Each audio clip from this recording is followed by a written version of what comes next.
ધનુષ્યને તોડવાનું નહોતું, ખાલી ધનુષ્યને દોરી બાંધવાની હતી, ઉપાડવાનું હતું.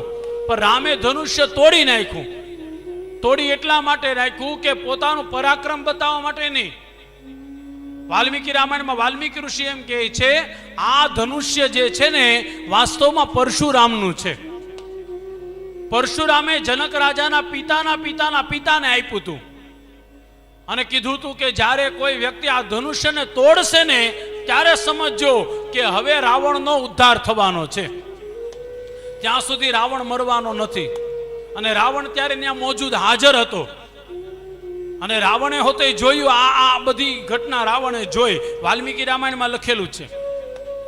એટલે રાવણે તરત ને તરત ત્યાંથી ઊભી પૂંછડીએ રાવણ ભાગી ગયો. રાવણને એમ થયું કે આઈને મારું મોત આવે એની કરતા હું ભાગી જાઉં. રાવણ ત્યાંથી ભાગી ગયો. રામે ધનુષ્ય તોડી અને બે કામ કર્યા છે. એક તો રાવણને અસ્વસ્થ કરી દીધો અને બીજું તો કે અહીંયા ધનુષ્ય તોડી અને પરશુરામને બોલાવ્યા છે. પરશુરામને બોલાવીને પરશુરામને કહે છે, હે પરશુરામ, હવે મારો અવતાર થઈ ગયો, મર્યાદા અવતાર, મારો અવતાર આવ્યો છે અને મારા અવતારની અંદર તમારે કેવલ ને કેવલ ક્ષત્રિયોને જે કઈ ભૂલ થઈ ગઈ ક્ષમા કરવાની, તમારે હિમાલયમાં તપ કરવાનું છે. તમને બધાને કદાચ ખબર જ હશે, પરશુરામ મહારાજ આજે હોતે છે, જીવે છે. આપણે ત્યાં ચાર જણા ચિરંજીવી છે, એમાં પરશુરામજીનું પણ નામ આવે. અશ્વત્થામા, બલિર્વ્યાસ, હનુમાન ચ વિભીષણ, કૃપા પરશુરામશ્ચ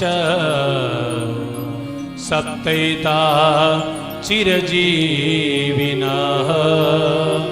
સપ્તૈતા ચિરજીવિનઃ. આ 7 જણા ચિરંજીવી છે, એમાં પરશુરામનું પણ નામ આવે છે. પરશુરામનો અવતાર પૂરો થાય છે. હવે પરશુરામે અહીંયા આવવાનું નથી, એટલા માટે પરશુરામજીને છેલ્લી વાર બોલાવી લે છે અને કથા બહુ સરસ મજાની છે. પછી તો હાથમાં જાનકી માં સીતા હાર લઈ અને રામની પાસે આવે છે. આ કથા ખાસ સાંભળજો. રામની હાઈટ છે ને, આમ ઉંમરમાં રામ મોટા છે અને સીતાજી આમ હાઈટમાં નાના છે. અને ક્ષત્રિય મર્યાદા છે કે હાર પહેરવા માટે માથું નમાવાય નહીં. તમારામાં આજે નિયમ છે ને, પુરુષો માથું ન નમાવે. હવે રામ લાંબા છે, ક્ષત્રિય સીતાજી આમ ટૂંકા છે, તો રામ ઝૂકતા નથી, તો કરવું શું ભાઈ? રામને ઝુકાવવા માટે કંઈક તો કરવું પડે ને. એટલે સીતા માતા મનોમન લક્ષ્મણજીને કહે છે, હે લક્ષ્મણજી, તમે કંઈક યુક્તિ કરો ને. લક્ષ્મણજીએ કીધું, સીતા માતા એક કામ કરો, હમણાં રામજી માથું ઝુકાવે ખરા, પણ એક શરત ઉપર, લગ્ન થયા પછી એક પગ તમે દાબજો ને એક પગ મને દાબવા દેજો. રામજીનો એક પગ તમે દાબજો ને એક પગ મને દાબવા દેજો. સીતાજીએ કીધું, ઠીક છે, લ્યો, મેં તમને વચન આપ્યું. મજાની વાત જો, લક્ષ્મણજી દોડીને આવ્યા અને રામજીના ચરણમાં પડી ગયા. અને જ્યાં ચરણમાં પડ્યા રામના, રામજી લક્ષ્મણને ઊભા કરવા ગયા ને, ત્યાં તો સીતાજીએ હાર પહેરાવી દીધા અને બંનેના લગ્ન થયા. બોલો સીતારામ ભગવાન કી જય. રામે તોડ્યું ધનુષ સીતાજીને વરવા. રામે તોડ્યું ધનુષ સીતાજીને વરવા. હે રામે તોડ્યું ધનુષ સીતાજીને વરવા. રામે તોડ્યું ધનુષ સીતાજીને વરવા. હે રામે લીધો અવતાર ભાર ભૂમિનો હરવા. હે રામે લીધો અવતાર ભાર ભૂમિનો હરવા. હે રામે લીધો અવતાર ભાર ભૂમિનો હરવા. હે રામે લીધો અવતાર ભાર ભૂમિનો હરવા. જય સિયારામ. જય સિયારામ.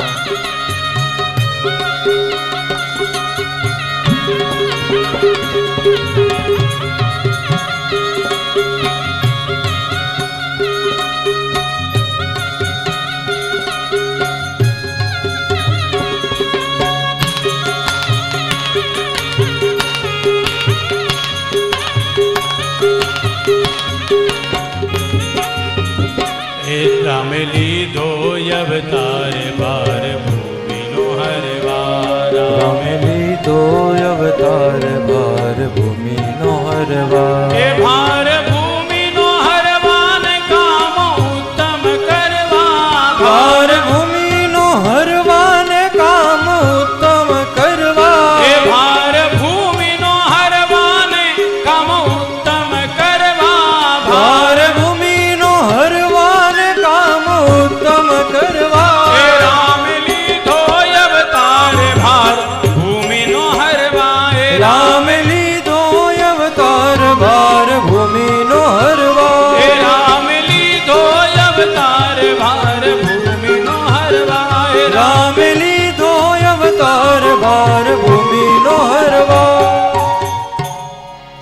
અને રામના લગ્ન થાય છે. વાલ્મીકી રામાયણમાં તો લખેલું છે, સીતા અને રામના લગ્ન થયા અને કંકોત્રી પછી મોકલી ન્યા દશરથ રાજા ન્યા.